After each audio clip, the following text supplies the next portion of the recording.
Welcome to day 8 of the course. It is Sunday. Richard has found his little spot. I'm off to a brunch wedding today. I rarely ever shoot brunch weddings, maybe like 2 a year. I really like the dynamic of it because typically it means that the couple is leaving on like a 9 p.m. flight to Europe or wherever from Toronto.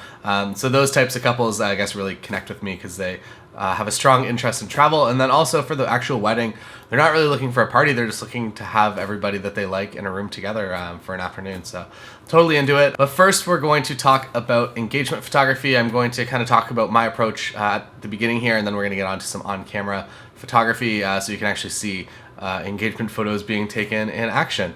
My approach to engagement sessions is always very, very relaxed. About 50% of my couples typically get them now. Which is, I guess, down, I would say that it used to be like 70 to 80%, and kind of as years go by, and I guess it's also evolving with my couples as well, that my specific couples tend to, we rarely meet in real life before the wedding now, which is something that wasn't really happening a couple of years ago, and they're just really not into kind of going out and doing a photography session prior to the wedding.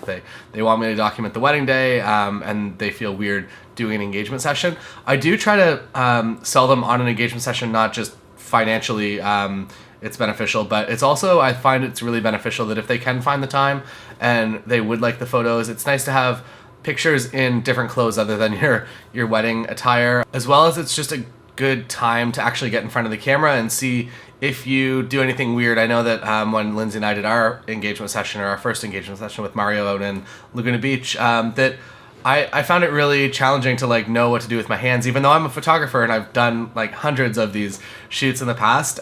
It's just like, I don't know, you just overthink things, and then you see the images back and you're like, oh, like I wish I would have just changed this one thing a little bit. And by doing an engagement session, you can kind of correct that for the wedding so that you don't do the same weird things. So that is why I do appreciate them.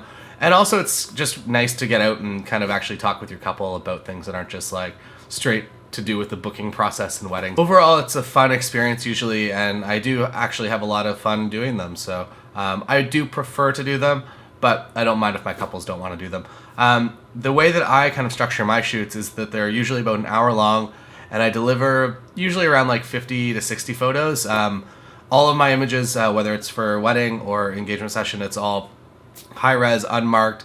I don't make them sign anything that says that they like absolutely have to tag me under penalties of like financial loss if they don't like tag me on Instagram, things like that. The images are just theirs to do whatever they want with. If they want to make books, they can do that. If they want to print canvases, like do a framed photo for get everybody to sign in at the actual wedding, they're totally welcome to do anything like that they want. When they're booking their wedding package, I usually tell them that usually I can make Sundays work as well as like any weekday evening. Obviously, weekday evenings are preferred because Sundays I usually have at least 1 or 2 other shoots going on.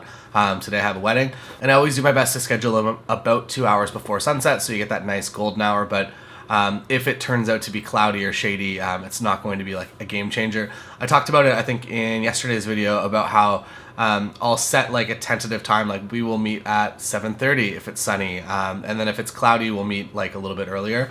And I usually just text them and just ask if it's okay. If it doesn't work out, whatever, if they're running behind, it's totally fine. But the closer I can push to sunset is the happier time for me, and the time that you create like those absolutely amazing images. I mentioned it in my favorite wedding photographer section, but I would say that Gabe McClintock is one of the guys that is like always shooting in that almost blue hour, like post golden hour.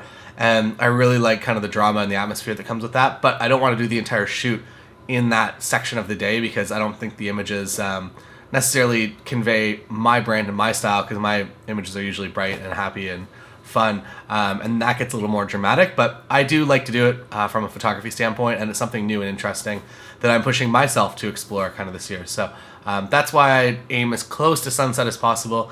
If we can only make like 2 in the afternoon work, I'll deal with it. But typically, like for the wedding day, maybe the schedule is a little more specific, that like your photo session time is from 4 to 5 p.m. Engagement session, usually it can be a little bit more customizable, so I like that. We simply pick a spot, we go for a walk. I try not to scout too hard. That's one thing that I've kind of learned over time, is that the less I actually scout places, the better the overall gallery ends up actually looking. Because if I scout places, I'm like, oh, I want to do this shot and this shot, and you're there at like a different time of day and you come back and it's just like really not working, and you've kind of like pre-visualized all these things that you want to do. I'll kind of pre-visualize and I'll have some ideas for poses, but usually I'm more happy working with the elements given to us on the actual engagement session day rather than trying to plan too hard going into it.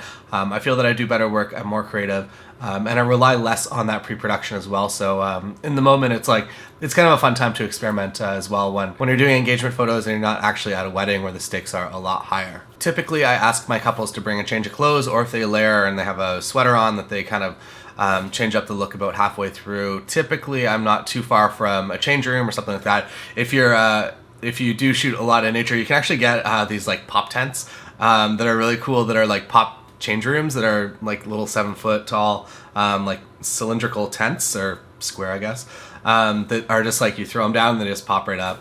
They're little on the scene change rooms, which are pretty cool. I find that I'm usually, at least like when I'm in town here, I'm close to something that we can stop at or they can change in the car. And I usually recommend that they do one dressy look, and they usually show up in that dressier look and then change into something more casual halfway through. It totally depends on kind of what you want, and as you're pushing closer to sunset, if you want them to be in a dressier look, this is completely up to you. I think that there are no real rules to engagement sessions. It's just people want some pictures that they like.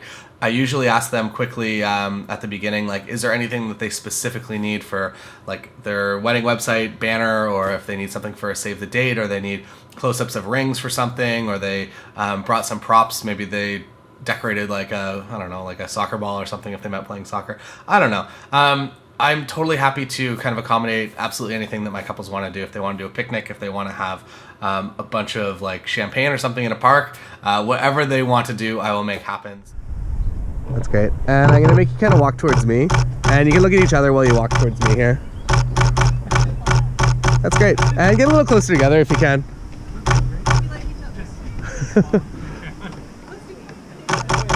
All right.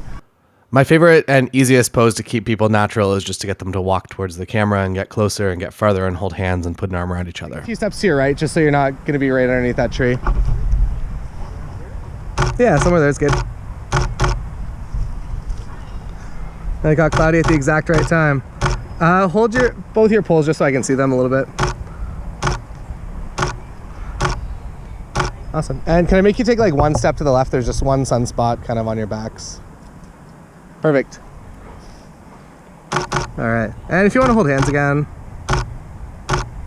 That looks great.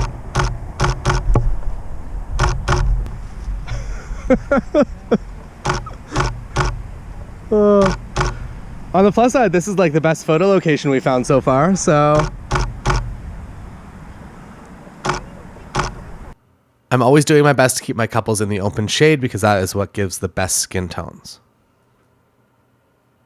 You can go there, really, sit. Oh, you're so cute.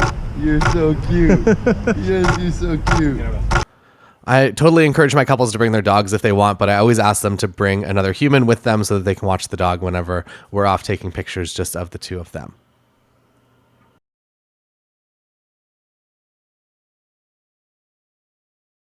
That looks really good. Can you guys rotate kind of like just a little bit like that? That's good there. Good, and just try to have the most amount of fun just walking for some reason. So much fun in this Waterloo. Awesome. And that's all for the engagement photo video. If you're concerned about your posing at all, there will be a full posing video coming up in the future in this course. See you tomorrow from Orlando, Florida.